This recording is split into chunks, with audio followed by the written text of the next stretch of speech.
சென்னை உயர்நீதிமன்றத்தில் நீதியரசர் ஜி.ஆர். சுவாமிநாதன் அவர்கள் தலைமையிலான ஒரு அமர்வு பொது இடங்களிலே மாடுகளை அறுக்கக்கூடாது என்று ஒரு தீர்ப்பை வழங்கியிருக்கின்றது.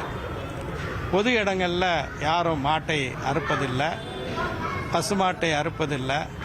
காளை மாடுகள், அதுவும் குறிப்பிட்ட வயதை அடைந்த மாடுகளை தான் அறுக்கிறார்கள். ஆனால் பெரும்பாலும் தமிழ்நாட்டை பொறுத்த வரைக்கும் ஆடுகள் தான் அதிகமாக, பெரும்பாலும் ஆடுகள் தான் இங்கே அறுக்கப்படுகின்றன. ஒட்டகம் இங்கே அறுக்கப்படவில்லை.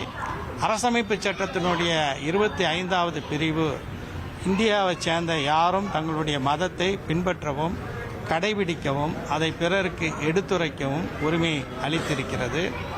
ஒரு திசை திருப்பக்கூடிய, மக்களுக்கு மத்தியில் முஸ்லிம் சிறுபான்மை சமுதாயத்தின் மீதான ஒரு வெறுப்பை ஏற்படுத்தக்கூடிய வகையில் நீதியரசர் ஜி.ஆர். சுவாமிநாதனுடைய அமர்வு இது போன்ற ஒரு தீர்ப்பை வழங்கியிருப்பது எங்களுக்கெல்லாம் மிகுந்த மன வருத்தத்தை அளிக்கின்றது.